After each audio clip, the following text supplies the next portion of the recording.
The Vice President and Chairperson of the National Security Council, Her Excellency Dr. Aissatou Saidi, today granted audience to the outgoing Turkish military advisor in the Gambia, Colonel Yüksel Yildiz.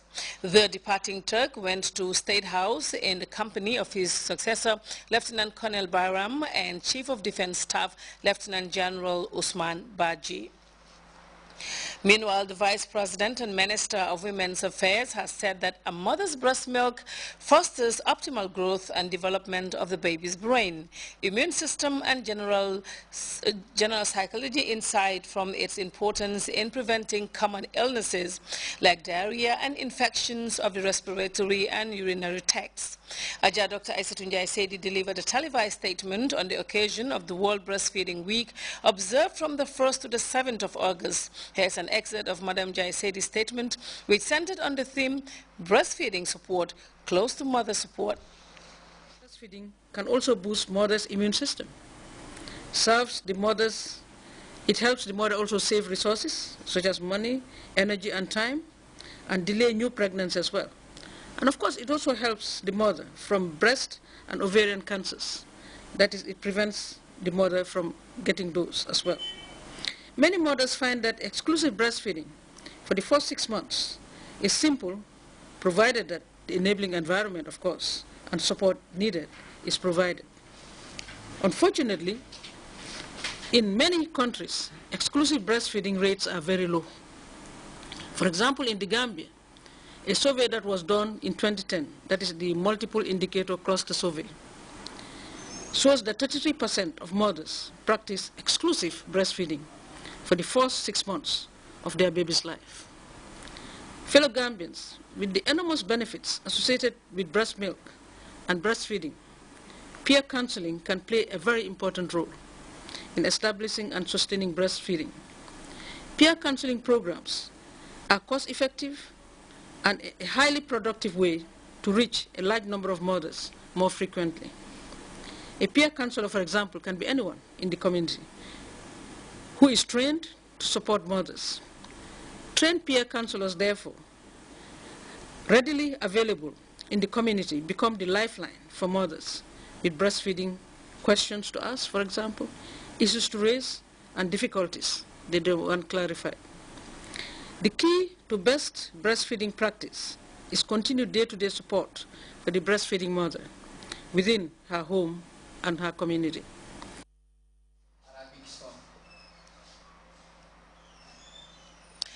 Vice President Saidi there delivering a statement on the occasion of this year's World Breastfeeding Week. The second batch of Gamkoi 15 Tuesday touched down at the Banjul International Airport following a 6-month peacekeeping mission in the troubled region of Darfur, Sudan. The soldiers were received at the airport by the Army Chief of Defense Staff, Lieutenant General Usman Baji. The arrival, as we hear in this report by Babukar Senghor, coincided with the departure of 104 soldiers of Gamkoi 16 deployed to Sudan to replace the arriving troops. Completing a 6-month peacekeeping mission in the restive Sudanese region of Darfur, personnel of the Gambia Armed Forces Gamkoi 15 returned to Banjul. The men and women in uniform who were in cheerful mood were received by the Army Chief of Defense Staff, Lieutenant General Usman Baji.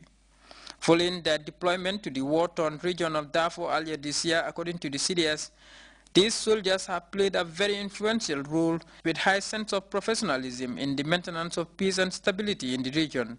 Some of the new tasks they assumed, the Army CDS Baji says, have not been easy to deal with. The Gambia is an active member of the United Nations, particularly in the maintenance of peace and stability in crisis-ridden regions, and its peacekeepers have been recognized with great repute for their expertise. Following the withdrawal of Egyptian troops from Darfur, these soldiers were tasked to inherit the difficult duty to secure some of the most sensitive areas in the province. As the second batch of Gamkoi 15 arrived, another contingent of 104 soldiers of Gamkoi 16 departed for the region to replace the arriving force. The Army Chief of Staff provided the contingent the customary words of wisdom ahead of their next journey to a place that has now become synonymous with Gambia's exemplary role on the international peacekeeping endeavors. It has been a decade now since Gambia's first armed contingent took part in peacekeeping duties in Sudan's Darfur region, and have always stand out for being among the most professional forces in the region. After so many years of internal insecurity in the region, and with significant human and material toll, the role of the international community to ensure peace prevail in the region continues to be a significant factor in the peace-building initiatives. For Grts News, this is Babukar Senghor. Ahlul Bayt Islamic Association, a body founded by the Lebanese community in the Gambia, recently handed out food items to patients and some staff on duty at the Edward Francis Small Teaching Hospital.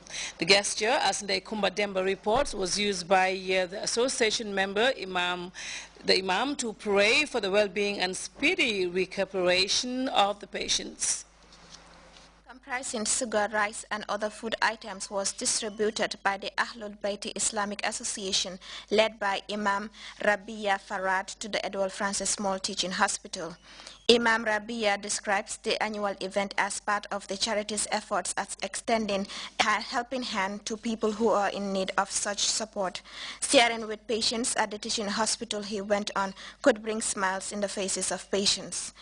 Imam Rabia also commended the hospital management for the warm welcome accorded to his people while extending appreciation to the government conducive environment that exists in the country. The chairperson of the donation committee, Edward Francis Small Teaching Hospital, thanked the association and the Lebanese in the Gambia for this good gesture. Members of the charity, along with hospital staff, later went round the various wards to hand the food packages to patients, while some of the other items were presented to the pediatric unit. The beneficiaries extended gratitude to their donors who have in recent times been active in providing support to major referral hospital. For Grts News, I am the Kumademba. The Minister of Foreign Affairs, Susan Wafa Ogu, recently led a high-powered delegation to the 387th meeting of the African Union Peace and Security Council held at the ministerial level on the 29th of July 2013 in Addis Ababa, Ethiopia. A dispatch from the Minister of Foreign Affairs indicates that Minister Susan Wafa Ogu was accompanied by Momodu Sabali, Minister of Presidential Affairs, Secretary General and Head of the Civil Service, and other senior government officials. The meeting was chaired by the External Relations Minister of the Republic of Cameroon, Mr. Pierre Mukoko Munjo, in his capacity as Chairperson of the Peace and Security Council for the month of July 2013. Also in attendance were Thabo Mbeki, former South African President and Chairman of the African Union High-Level Implementations Panel for Sudan and South Sudan, retired General Abdul Salami Abubakar, former President of Nigeria, and members of the African Union High-Level Implementation Panel, as well as Ambassador Ramtan Lamamran, African Union Commissioner of Peace and Security Council, among other dignitaries. The meetings, the release arts focused on the operationalization of the African Standby Force and the establishment of the African capacity for immediate response to crisis, the situation between Sudan and South Sudan, adoption of the conclusions of the Yaoundé ECAS and ECOWAS Summit on Maritime Safety and Security, and briefing on the developments of the situation in Egypt. In a separate engagement, the Foreign Affairs press release disclosed that Minister Susan Wafa Ogu also served as a special envoy of His Excellency the President of the Republic, Sheikh Professor Walhaji Dr. Yahya Jammeh, to deliver a special message to the Prime Minister of the Federal Democratic Republic of Ethiopia. A range of important issues bordering on the excellent bilateral relations between our two countries, as well as the current crisis in Egypt, were discussed during the courtesy call. Well, time now to take our first break. When we come back, the news continues. Stay tuned. RLG Ghana's leading ICT company, assemblers of mobile phones and computers, is now in the Gambia too. We are happy to bring our services to the people of Gambia and look forward to lasting relationship with the state and its people. Come choose from RLG's range of phones and computers and enjoy delightful after-sale service and the confidence of warranties that will keep your devices good as new. Visit ILG at 62 Caraba Avenue, Circular KSMD, opposite the Pipeline Mass, or check out ILGGambia.com for more information. RLG, proudly yours.